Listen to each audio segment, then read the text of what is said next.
48 homes went into escrow in the last 24 hours. 48 new homes came on the market. Exactly. That is a perfect tie on the single busiest day I've recorded all year. Friday, July 31st, 170 verified MLS events across Palos Verdes in the South Bay. That breaks my old record of 157 set on July 7th. 29 closings worth 37.6 mil at an average, at a 865 median. 13 price cuts though, 14 failed escrows, 18 listings out of here, withdrawn, unsold, off market. And the Palos Verdes Peninsula finally broke its drought. 7 new Palos Verdes listings today from 850,000 up to 3.15 million. Real access after weeks of almost nothing. Plus, a Palos Verdes Estates property went into escrow at $16,995,000, the biggest escrow in my entire 68 session series. And 2 PVE homes closed at 0 days on market. They were off-market sales, and you got to wonder, did they really get the best price by not allowing the entire market to compete? Why do people do off-market deals? In my mind, doesn't that just serve the real estate broker and hurt the seller? The seller is getting cheated. Anyway, that's another subject for another day. Let me tell you what my 2 indicators are actually saying, because this is the part that should change what you do next. All right. The absorption coefficient, that is escrows divided by new listings. It printed exactly 1.000.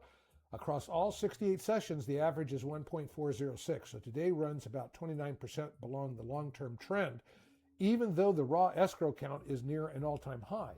Here's the trend conclusion. Over the last 2 weeks, this number has been whipsawing violently. 3.818, then down to 0.923, then back to 1.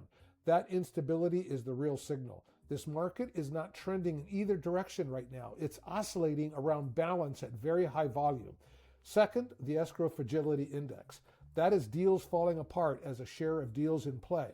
Today, it printed 22.58, up 4.5 points from yesterday. The 68 session average is 21.48, so we're running slightly hot. Over the last 10 sessions, this has swung from a record low of 7.69 all the way up to 35.29. That volatility means escrow durability is genuinely unpredictable right now. So here's my actionable advice if you are buying. 1, stop waiting for a better entry point. An oscillating absorption coefficient around 1 means there is no downtrend to time.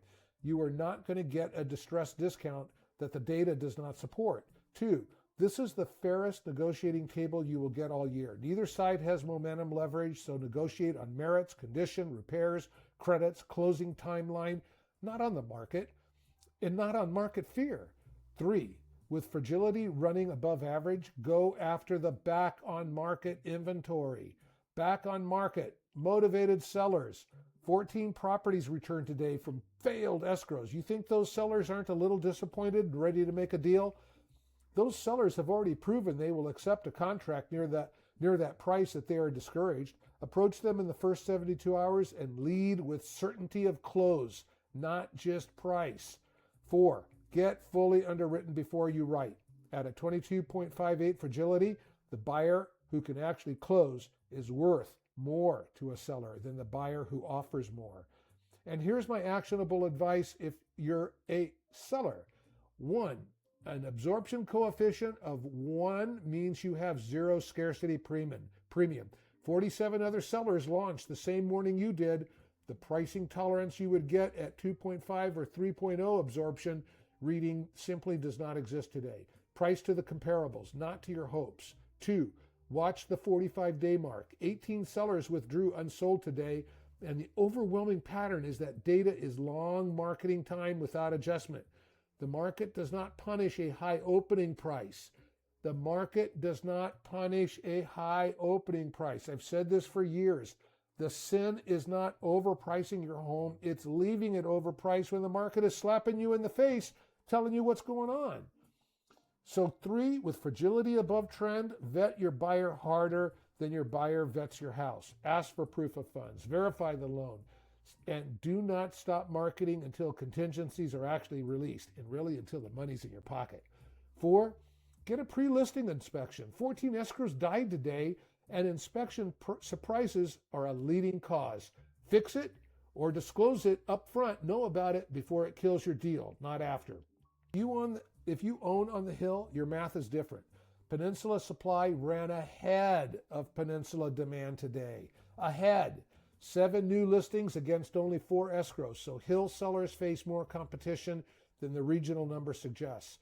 But 2 0 days on market closings prove there is a private buyer pool paying some price. Whether it was the best price for those homes, who knows? You know, they never got a chance to compete with other buyers. They're letting other buyers compete. Talk to me before you commit to a public listing and days on market clock. I'm George Foshin with Call Realty Best Palos Verdes Homes, and I have personally tracked this market every single day for more than 45 consecutive years. Using my derivative calculus price momentum analysis and regional averages that become specific when we focus in on your property or the property neighborhood that you want, that's going to win you every time. That's going to get you ahead of your competition. Full link in the description of the YouTube video. Don't forget to like what I'm talking about and subscribe to my channel. You don't want to miss videos like this. Why is day 0 the most important day for Palos Verdes Homes and South Bay real estate? Play the video. Bye for now. See you tomorrow.